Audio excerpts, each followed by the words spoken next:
Hi, good morning, everyone. Thank you for attending our live 2020 Virtual Graduate School Expo.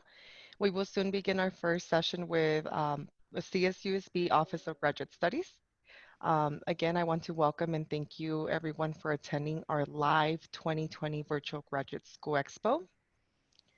My name is Jacqueline Aguayo, and I am the Events Coordinator for the Career Center, along with Roberta Salgado, our Employer Relations Lead for the Career Center. Roberta? Good morning, everyone. Perfect. Just a couple of things before we get started. We will both be your hosts for today's virtual event.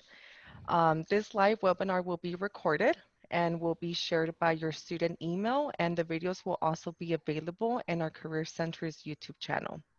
In a few minutes, I will be introducing our presenters for our first virtual session. First, I want to go over the functions available to you during the presentation. Your microphone will be muted throughout the presentation, and in the bottom of the center of your screen, you will see a Q&A chat option. This is where you can ask questions throughout the presentation, and after the presentation, we will be going over the questions. Now, I will turn it over to CSUSB Office of Graduate Studies. Hi, good morning, everyone. Good early morning, everyone. So my name is April Lane. I'm the Graduate Resource Specialist in the Office of Graduate Studies, and I'm here with my colleague, Irma Cross, and I'll let Irma introduce herself. Good morning. I'm Irma Cross, and I'm the Recruitment Specialist / Funding Opportunities, and I'm excited that you guys are here. Hope everybody has their coffee, tea, water. I got We're mine. ready. Thank you. Awesome. So I'm going to go ahead and go through, we just have a little PowerPoint presentation that we're going to go through, and we'll have ample opportunities to answer any questions you might have during the presentation or after. So we are waiting for one more of our colleagues to log on, and it looks like she is, oh, hold on. Do you guys see my presentation? It doesn't look like it. Hold on just a second. I've got a little technical difficulty going here. Okay, can you guys all see my screen? Yes. Okay, awesome. So yeah, so anyway, we're so happy you could join us today and give us this opportunity to talk about graduate school at Cal State San Bernardino. I'm just going to go through advancing our slides here. So hopefully by the end of this hour, you're going to be able to learn a little bit more about what our office does, what's available to you as an applicant for graduate school, and then how we're here to support you throughout the beginning of your career all the way to the end. So Irma, did you want to start off with why graduate education? Well, especially at Cal State San Bernardino, right? Especially for our alumni. We'd love to have you there. There's certain opportunities that we're able to help you with the application and admission information, which April will go over. But why a master's degree? Oftentimes when you're going into an interview, first of all, and it's been an experience for many of the current students, they'll come in and say, hey, you know what, I want a bachelor's degree, which is considered a high school diploma nowadays, and then a master's is literally your bachelor's. So it's important to have those particulars in mind. You also get about $12,000 more according to the US Bureau of Statistics. So I'm really excited about knowing that, right? Having 3 graduate degrees, I am blessed to have that, but it takes just minimal time. Graduate studies is literally what you want to do. So that in itself, let me give you some supported information. You are going to be an advocate for graduate education through graduate student study and other clubs and organizations. You'll be able to continue to doctoral programs after completing a master's degree, and you will be able to publish and present scholarly works, especially for those that are wanting to go into a PhD level. it's really important to take the master's if you're not ready, because you can take a doctorate program or a psychology program straight from undergrad. So just an FYI.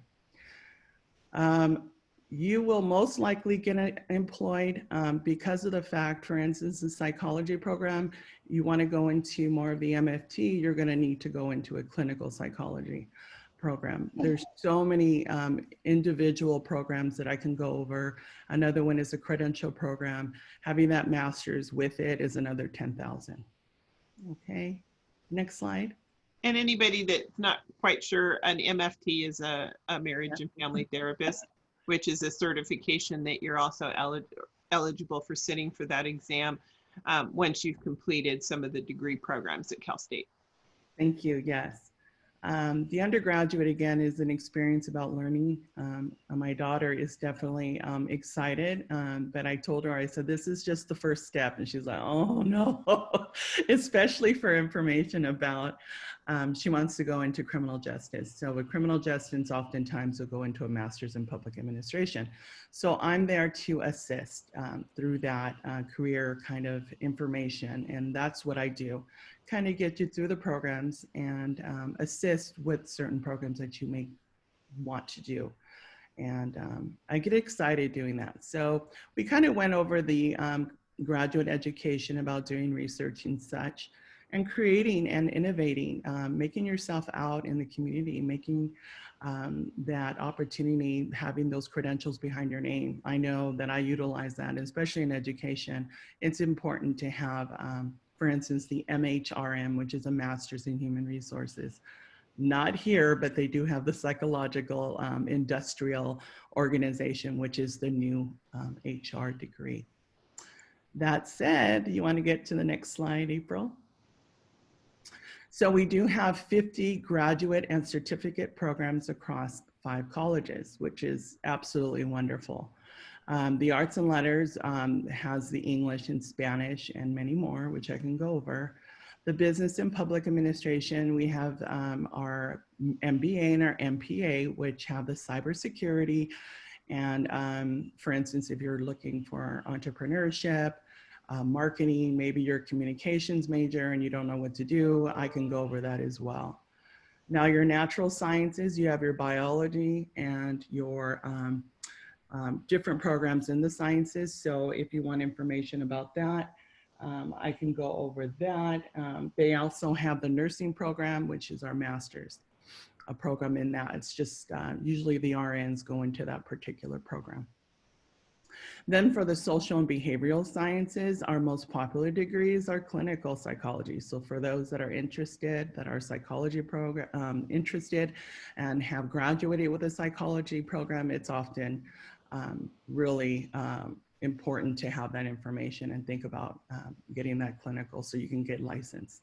So those are the things that we'll talk about, and we'll also go to different departments, which I'll lead you all for definitive advice in that particular. Now with education, of course, credentials hot, right? You want to get in with that. It's important to start with the credential, but you can also go straight into a master's in education. So for those thinking that, oh, I have to do a credential first, no, you can go into a master's in education. So those are the things that we'll talk about. But other than that, thank you, and I'll pass it to April. Okay, great. Irma, thank you so much. So we did have like this well thought out list of who was going to be presenting on which slides, but I think Irma, you just kicked it over to me. So I don't know where is Megan there. Megan's on. Megan, did you want to go ahead and take on this part? Oh, I didn't know she was on there. She is. Oh yeah, I'm here. Sorry, I was just following the layout that Irma gave me yesterday. I thought I was coming on slide 6. But that's okay. So we have here a couple of instances of who our alumni are. So we have, for example, distinguished authors like Isabel Quintero. She's the photo on the top right-hand corner. She graduated from the English Literature and Composition program. That program actually got a bit of a facelift with the semester transition. So now they're the English and Writing Studies program. They're offering a couple of new concentrations, including the rhetoric program, which will be very, as well as the professional writing program. So those will be very interesting to have. We also have some local and state politicians. We've got some business leaders like Michelle Skilgen there in the middle. She is with the Inland Empire Better Women's organization, I believe it's called. IEWBC. Inland Empire Women's Chat Business or something, April.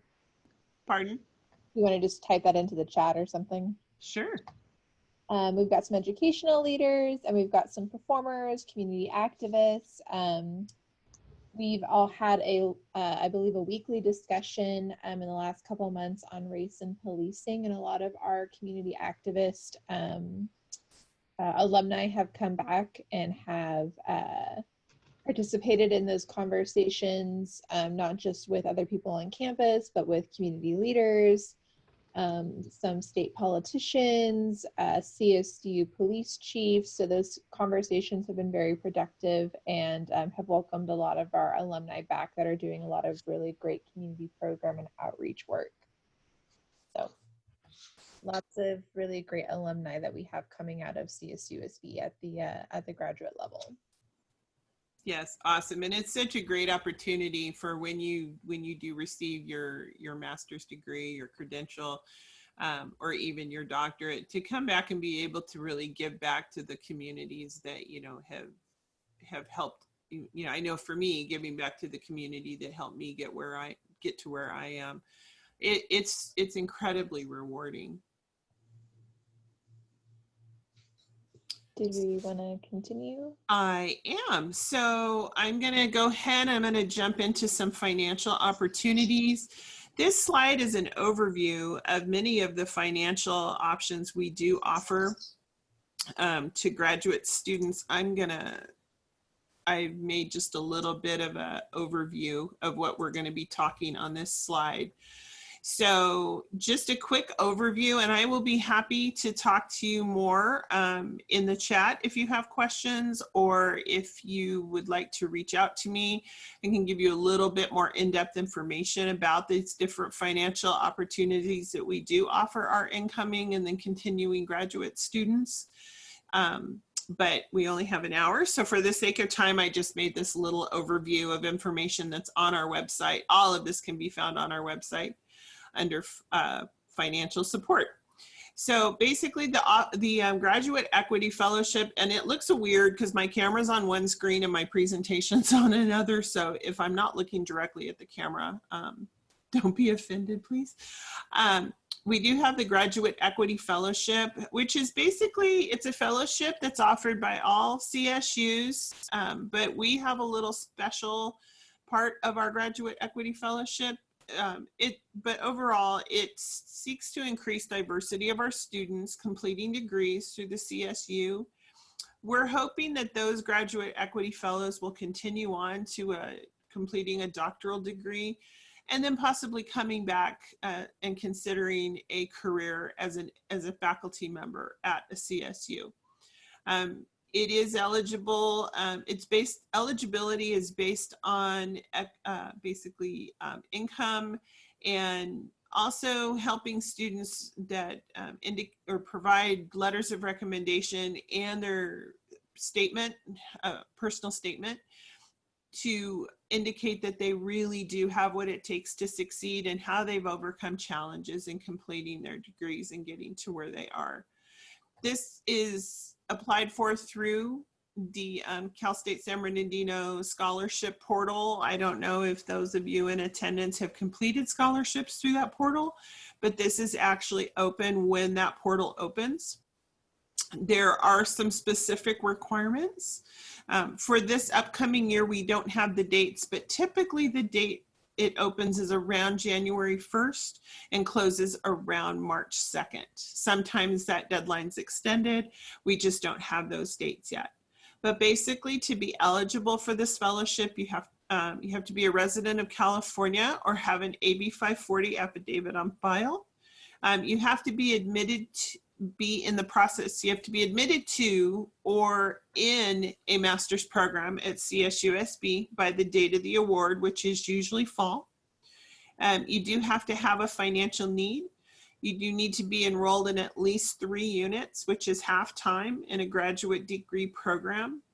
And you do really need to provide in your by your undergraduate coursework, your letters of recommendation, and then your personal statement of your ability to complete a degree program in 2 years. Doesn't mean that you have to, but to provide that information, it helps you become more eligible. There's 2 different fellowship awards that we offer right now. Not all Cal States do this. I don't know of any that do the Graduate Studies Fellowship, but basically the Graduate Equity Fellowship Program, you have the opportunity of being awarded from $500 to $2,000. Top awardees in each graduate program will then be selected, 1 from each college, to receive a $4,500 award. Unfortunately, you don't get both if you're selected for the Graduate Studies Fellowship, but you would, if you are the recipient of the Grad Studies Fellowship, you would get the $4,500 award distributed throughout the 2 semesters. Here's my contact information. It's also available on the website. We're working in partnership with financial aid, so I can assist with graduate equity fellowship questions. Financial aid office can assist with financial aid eligibility questions. Another program that's an opportunity is our state university grant. This is a need-based award as well and can cover a portion of your tuition. There is a maximum amount award, which is up to your tuition fee. It doesn't cover other campus charges. And this isn't necessarily a grant that's going to be widely available. There are some stipulations, and the financial aid office can definitely provide you more information on this. But that's another opportunity for funding. We do, in partnership with the Office of Student Research, we do have funding opportunities for student research and travel. Travel right now, not so much, but there are still virtual conferences going on. There are research opportunities, and this is a great way for you as an undergrad or as a graduate student to be able to get out and start networking and seeing what people are doing in research in your areas of study. You may have the opportunity to present, whether it's virtually or when we do get to go back to some in-person gatherings, that you can actually go and present at a conference. And this presenting and being able to attend conferences is a really great opportunity. Not all undergraduate students get that chance. It can be, you can receive an award of up to $1,000 each academic year. There are deadlines to apply for this, and you can definitely reach out to the Office of Student Research for more information on that. We also, our office is responsible for the California Predoctoral Program. I work with Irma on this one. And this is an opportunity for students that are interested in exploring and preparing for doctoral programs. There is an application process, and if you have questions on this, you can reach out to Irma. She can tell you a lot more about how the selection process works, how the application process works, but this is open for juniors and seniors and even graduate students. These funds can help you go to U.S. doctoral granting institutions. Unfortunately, it's not educators that are planning on going to a CSU and doing the, excuse me, the doctoral and education, the EDD program, are not eligible for this. But it does cover some great, it does have money to cover some great things: membership in professional organizations, GRE prep, graduate school applications. So this is another great financial opportunity. April, I just want to say something really quick. Sure. For the pre-doc and the chancellor, I'm going to have some workshops. So if you're interested, just make sure to send me an email. I should be having something in September, probably first or second week. And then we'll have a couple of workshops to help you through the process. So just an FYI. Thank you, April. Thanks, Irma. And actually, you brought up, we are going to be offering some funding workshops, Irma and I believe Megan's going to participate as well because she is our personal statement writer extraordinaire. So we're going to be offering some workshops on financial, basically funding your graduate education. So definitely keep an eye out for those. And as Irma mentioned, the Chancellor's Doctoral Incentive Program. Now, this isn't grant money. This is actually a loan, but, and Irma can correct me if I'm wrong, but if you do return to a CSU as a faculty, this is a loan forgiveness, correct? There's a certain percentage, either 5% or 10%, depending if you're part-time or full-time. And that will loan forgive. But again, you will have to go through the application process once you've gone through the CDIP, which is really exciting, by the way. And again, we'll have some information about that. And yeah, there's a lot of little intricacies, but it's not so hard. It's not, and a lot of people get a little bit concerned about the cost of graduate school. And if you compare, Irma, you came from a private institution, I believe. And if you talk, if you think about the cost of completing a graduate degree at Cal State San Bernardino, it's really a bargain, even if you do have to take out some loans. I'm not a huge fan of debt, but I truly believe that if you do have to take out some loans, spend some time researching scholarships, fellowships, grants, internship opportunities, faculty, teaching assistant positions, it's definitely doable and so rewarding. And again, they're usually, like you mentioned, April, that many of the programs that are masters out of the CSU system are over $40,000 to $50,000, even more if you're thinking about going into a PhD with that. And again, they hold your hand. They tell you there's particular scholarships, or fellowships, but be careful and kind of look at the unit price with ours and look at the curriculum as well to make sure you're making that right decision. Thank you, April. Sure, absolutely. Hey, April, we have a couple of questions on the Q&A side, and it seems to be some people are wondering of the fellowships that you just covered. When is the appropriate time to start applying for those? Do they need to wait until after they've applied and been admitted? Do they apply kind of like how you apply for financial aid before you even know you're admitted? Like, when's the timelines that they're looking at to apply for these? Yeah, that's a really good question. And I'm still learning about the PreDoc and the CDIP, so Irma can talk a little bit more on that. For the Graduate Equity Fellowship, that application, if you're a senior and you're applying for to come into a graduate program the following fall, I recommend that you apply the year before you come into graduate, and then you're planning on coming into a graduate program. So say if you're going to be graduating this next year, when the application opens in January, apply for everything that you can, because then you'll be eligible. You can actually be eligible for the Graduate Equity Fellowship for up to 2 years. So you could have it, you could potentially receive it your first year in your graduate program. And just for example, if you were awarded the $4,500 scholarship, that's going to pay a big chunk of your tuition or expenses for that first year. And then if you applied the next year, that could then help significantly fund your second year in a graduate program. And that just may be enough of a financial assistance if you're working as well as going to school, that you may be able to finish your graduate degree a little bit faster than you may have if you hadn't received that money.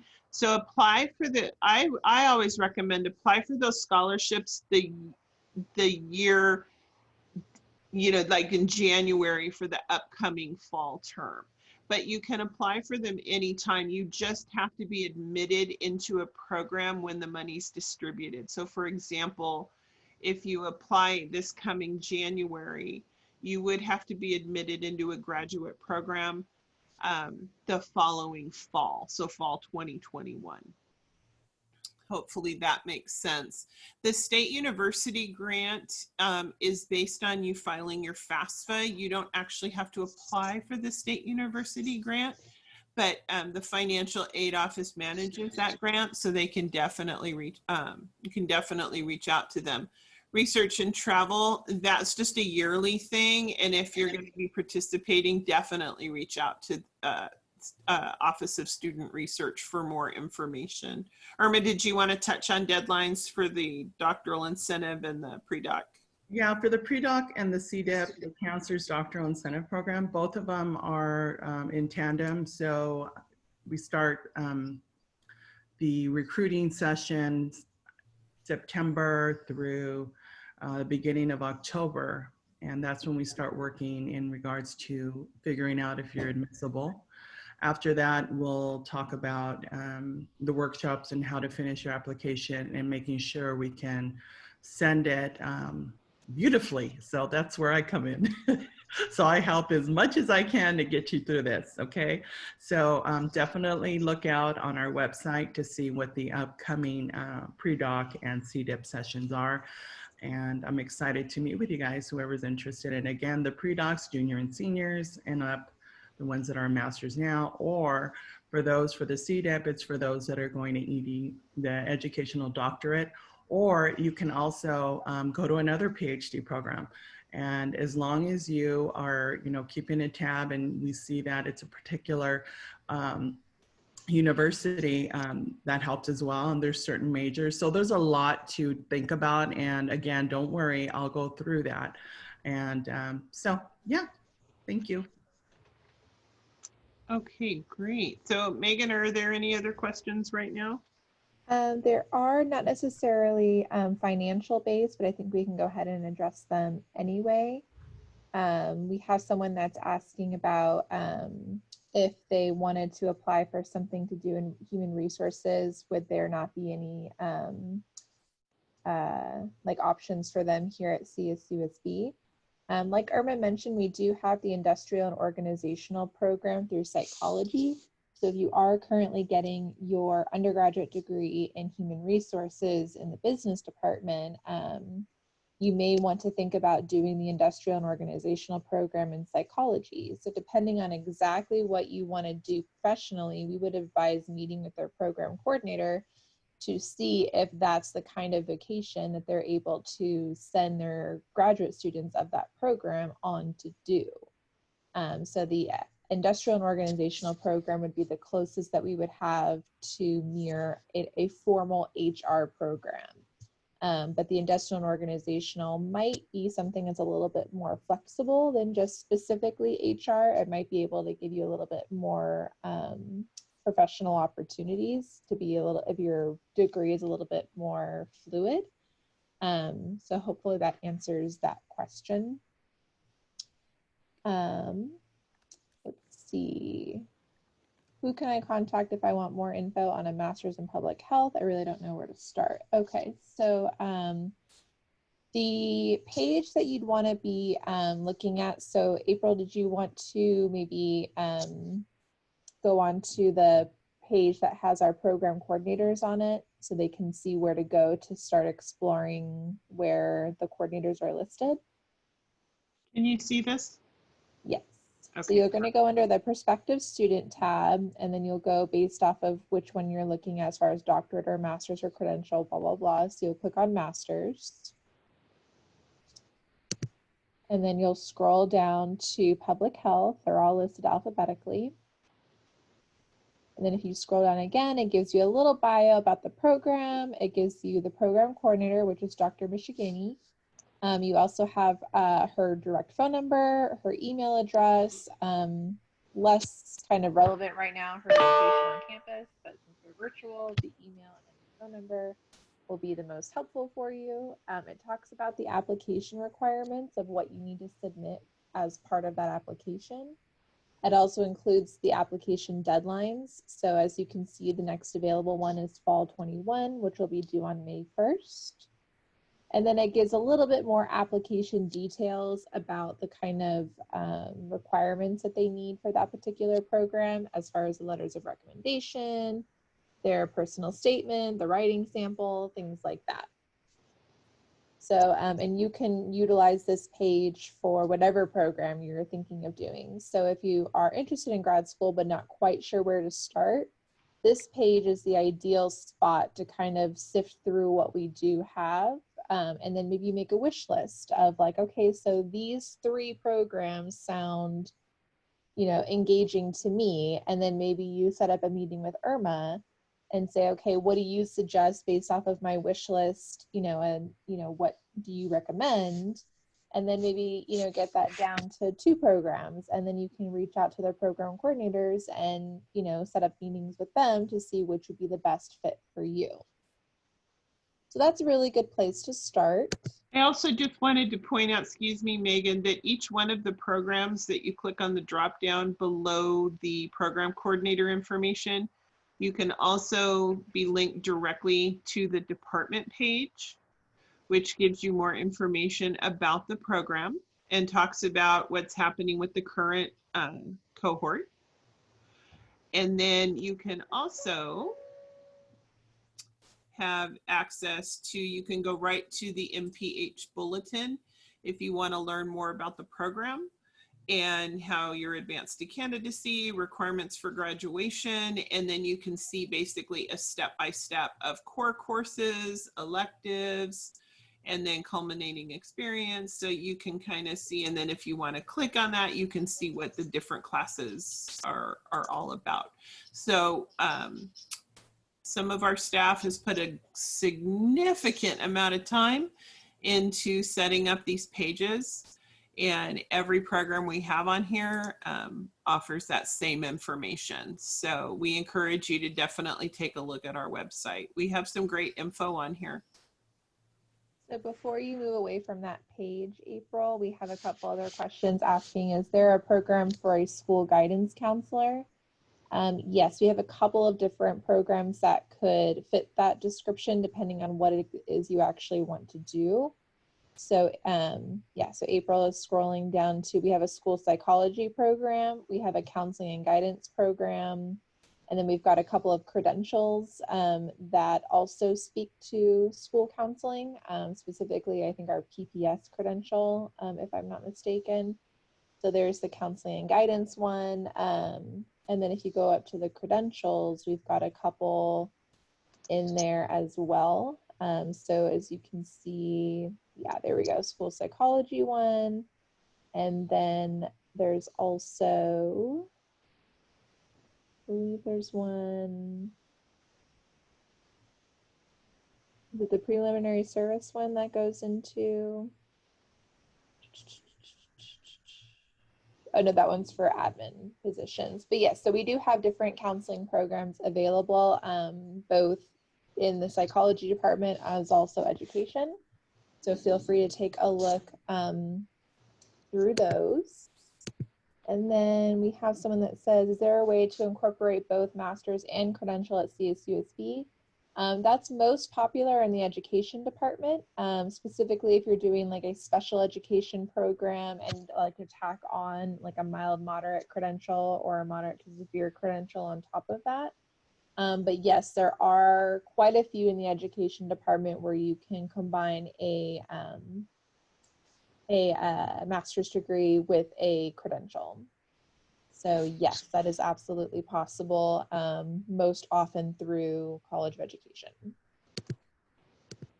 And let's see, so someone's asking about our natural science graduate programs.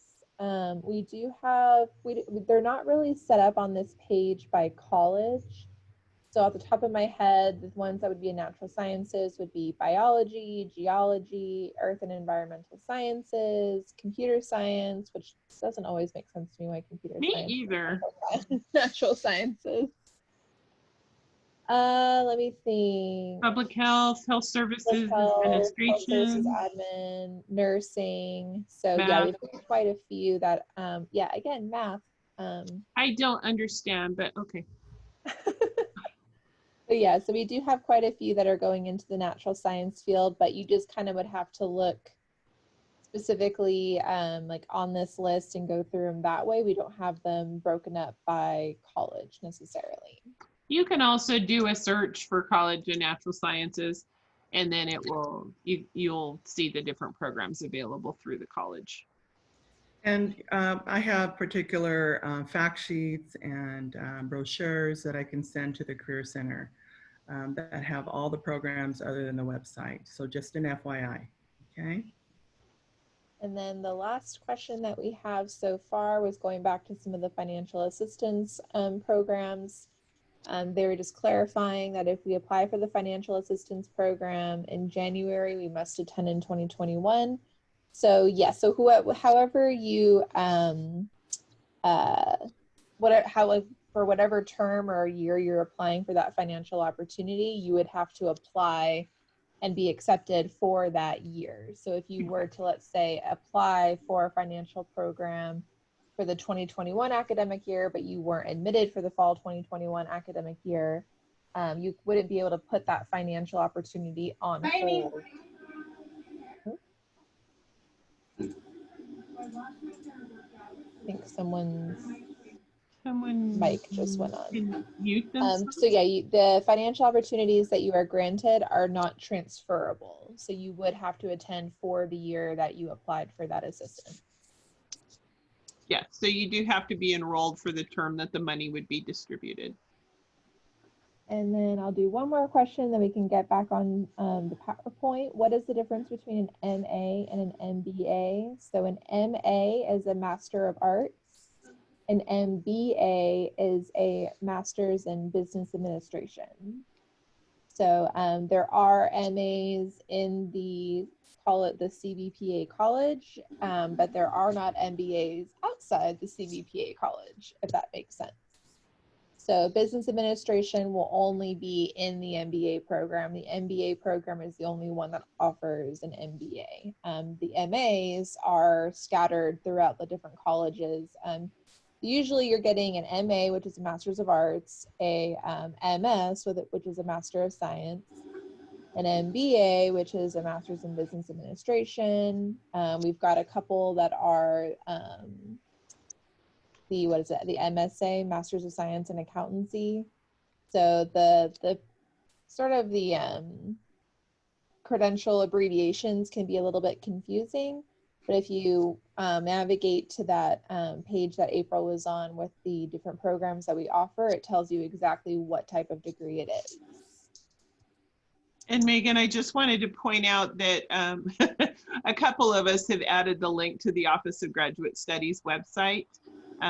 If you do, have more information, we do encourage you, take the time to go through it. We're always trying to update it to make it more user-friendly. Even I admit it's a little bit confusing, but please feel free to reach out, if you have any questions, can't find some information.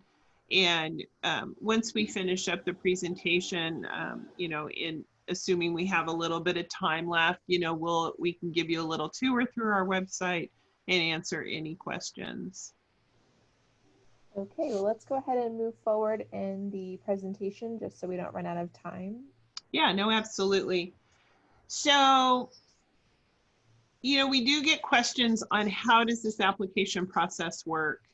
The application process starts with Cal State Apply, and we actually do have a link right on our website that will take you, you click on Apply Now, it'll take you right to the Cal State Apply application. The spring semester is actually open for applications now. Some of our programs do admit and take students in the spring, so that opens on August 1st always. And then our fall 2021 application cycle will begin on October 1st. So you actually go into the Cal State Apply application, and Megan and I actually do a workshop on basically writing your personal statement, writing that stellar personal statement, and tips and tricks on completing the application for graduate school. Everything is completed on the Cal State application. As you can see in this middle photo, it's separated into 4 separate sections. And there are some tips and tricks to get through it a little bit quicker. So we definitely encourage you to look at the FAQs on our website, and also you can attend one of our workshops. You can schedule a 30-minute appointment with me to answer any questions that you might have. And then, so basically you'll go through here and complete the application. And one thing, like I said, I just went over that. We do we do encourage that you attend an application information session. We will be offering the next one on August 19th. And I'll show you on our website, time permitting, where you can go in and sign up for those. We do have another one after that on the 22nd. And again, our personal statement extraordinaire, Megan, is there to help offer some tips and tricks on writing a really great personal statement.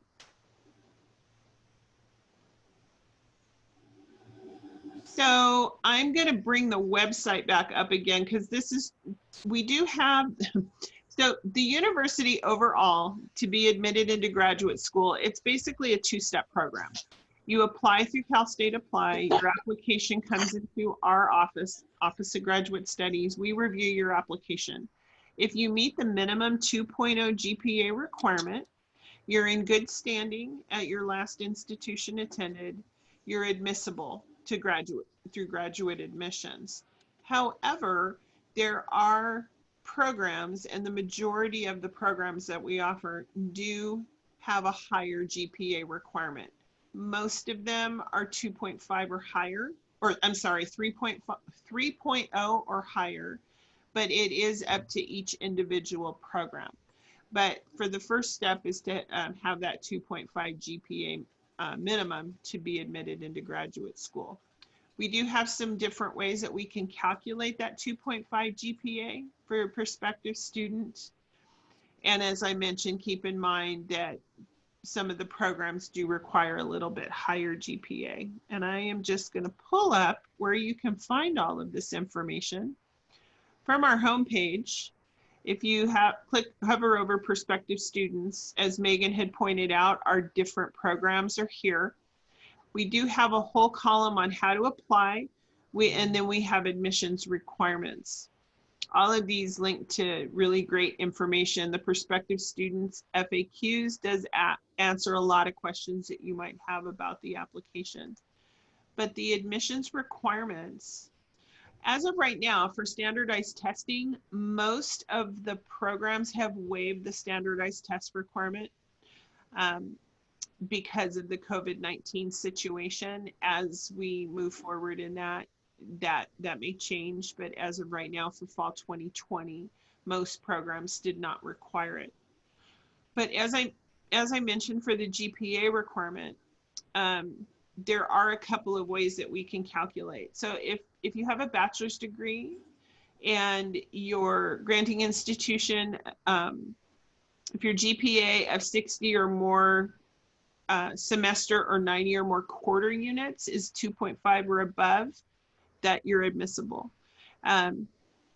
If you're, sorry, there's a lot of information here. If you're cumulative, too early in the morning to say that, GPA is below 2.5, then your GPA will be calculated, calculated using the last 60 or last 90 quarter. If it's above a 2.5, you'll be admissible. So there is several different ways that we can calculate that GPA to get that up to that minimum 2.5. So if you have, because this is a lot of information, I don't work on the admissions side, so I have an overview of understanding this, but you can definitely reach out to our admissions office if you have questions. I don't want to take up the rest of our time reading through the webpage when you can do that on your own. But you can definitely reach out. Each department in our little office, we have our recruitment, we have questions, just general questions, regulations, waivers, general graduate studies questions. And then we do have our graduate admissions department. So they can definitely answer more specific questions. But I do encourage you to apply. We do also offer a GPA calculator on our website under prospective students that would allow you to go in and actually input the information to determine if you meet the minimum GPA requirement. Let me pull my slide back. So we've got a couple more questions that I figured we'd address Sure. before we move on. Let's see. So for what do different graduate application dates mean? If I apply for the fall or the spring, is that for the next school year? Okay, so and we've got another question regarding application windows that says for this graduate programs that start in spring, the application for spring open August 1st. When does that window apply close? So the difference between applying for a grad program and an undergrad program, or at least one of the differences, is that they all have different deadlines depending on the program that you're interested in. It's not a standard all across the board deadline like for undergrad. So the best way to figure out when your application is going to be due by is to visit this page that April navigated you to, and I believe the link to it is in the chat. So for instance, I don't think the two questions gave me a particular program they were interested in. But let's say psychology. Let's go to one of the psychology programs. So there's psychological science. So these will break it down by, at least 3 terms. So the fall 20, spring 21, and fall 21 deadline. So for fall 20, we can see, which means it's starting next week. Or the week after. I can't remember how far that is from now. That application was due on March 20th. They offer a spring admission as well, though not all grad programs do. Some of them only offer it for the fall. Their their application deadline for spring 21 would be December 15th. And then the fall 21, you would be due on March 1st of 2021.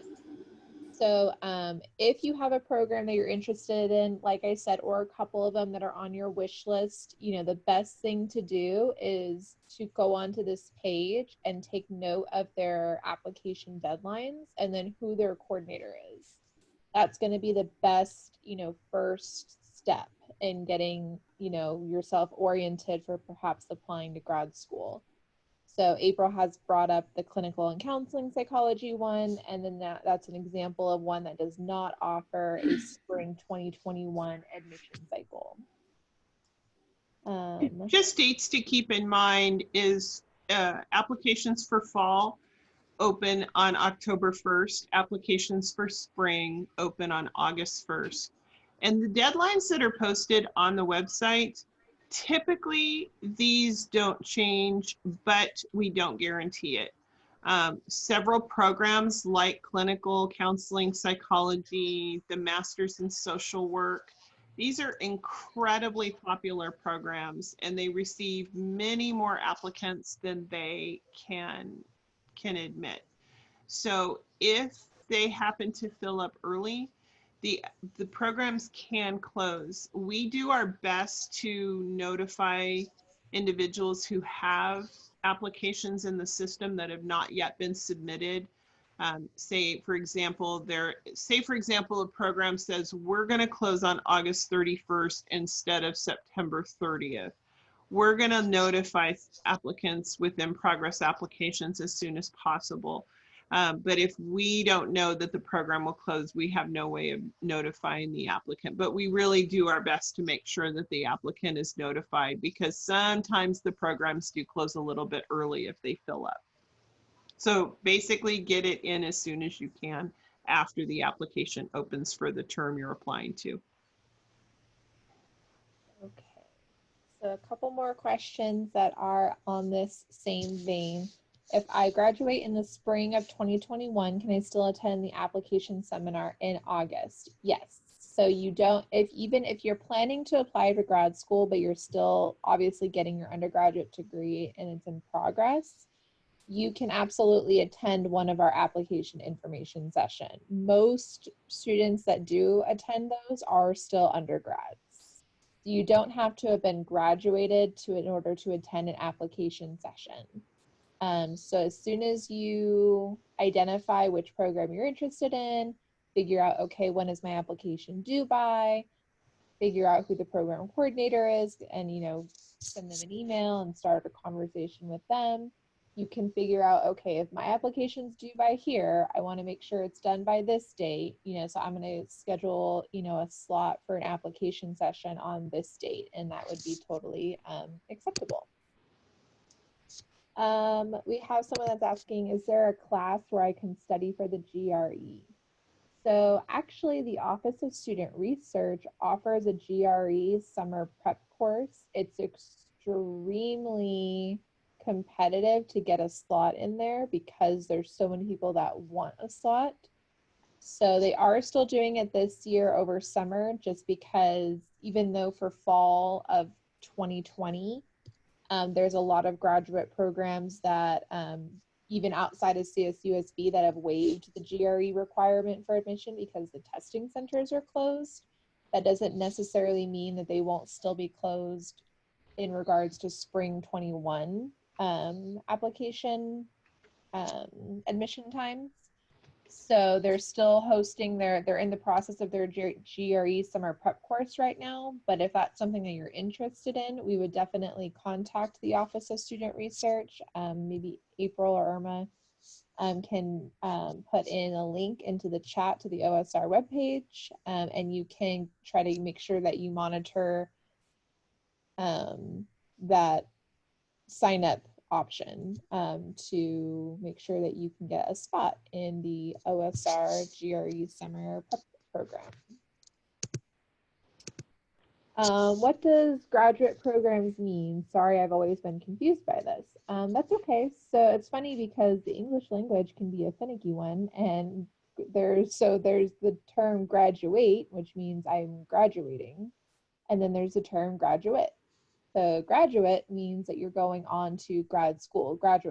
So graduate programs mean that you are attending a program where you are earning a master's degree of some kind, or a PhD of some kind, or a doctoral program, things along those lines. So a graduate program just means that you are in the process of getting a higher education degree.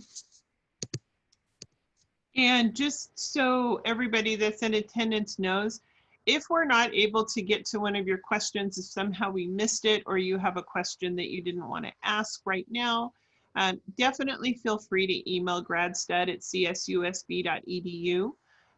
We will be happy to get back to you and assist you with any of those questions. And right below that in the chat, I did include the link to the Office of Student Research for anybody that's interested in finding out more. April, can you also include the graduate recruitment email?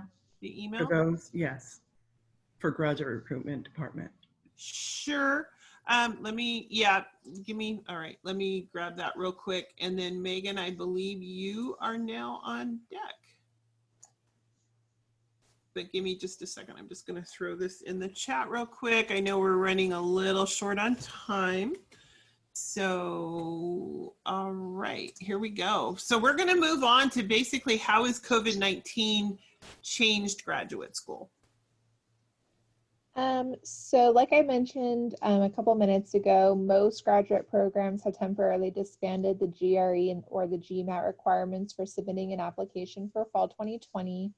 I imagine that most of the students here in this group weren't planning to apply for 2020 for the fall term anyhow, based off of the questions that we've been getting, and most of the programs are a couple of days out from closing.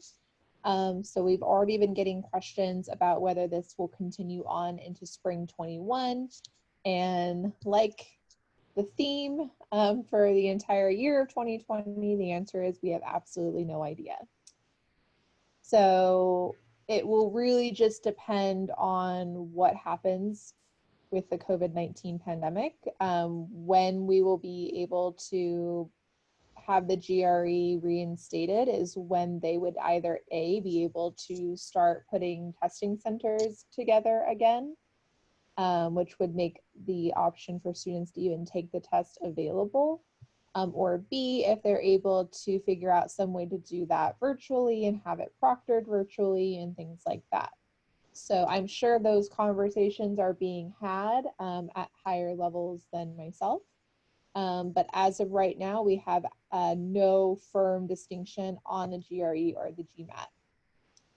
Keep in mind that, you know, most people view this as a good thing for their application of like, oh, good, I don't have to take the GRE and the GMAT. And that is kind of the case that I generally fall myself on that spectrum. I don't necessarily think that the GRE has any real bearing on whether or not you would be a successful graduate student. I think, you know, as that your GPA and your letters of recommendation or your resume probably gives a lot more credence to your application than a standardized test would. But there are a lot of programs that are a lot of students that like to utilize the GRE or the GMAT, even if it's not required for their program, because if they do have maybe a slightly lower GPA than they would have liked, then this is another opportunity for them to add some contextualization to your application. And Megan, But as of, oh, sorry, just real quickly, we've got about 2 more minutes before we've got to wrap up for the next group. so fall instruction, like everybody knows, will be primarily held online. So there are going to be some classes like that have been mentioned that will be available on campus via labs. That will, again, you know, students have been asking about spring 2021. We don't quite know yet. An announcement hasn't been made. But as far as having access to our office and our staff, we are ready to serve you virtually.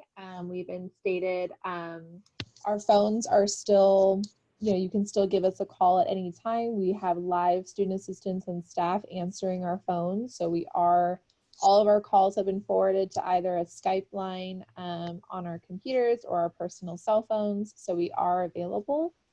We also have the chat function on our homepage, as well as our email address that April has already linked for you.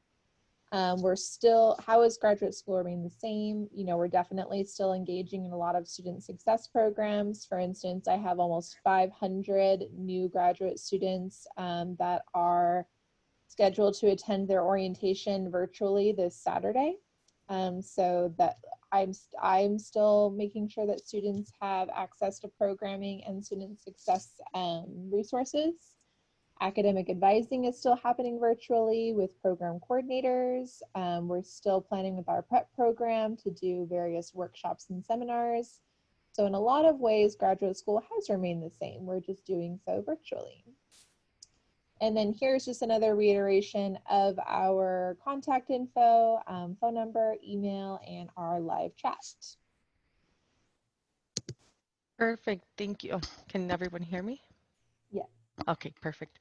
Thank you, April, Irma, Megan, for all the information that you just shared with all of us. That was really great information. I'm glad you touched base about the fellowship because I was not aware that CSUSB had a fellowship assistance for graduate program students and everything else. It was perfect. Thank you so much. And thank you, our participants, for the great questions. As mentioned earlier, this recording will be available to our Career Center's YouTube channel and will be sent to your student email. Thank you again, Irma, April, and Megan, for joining us today.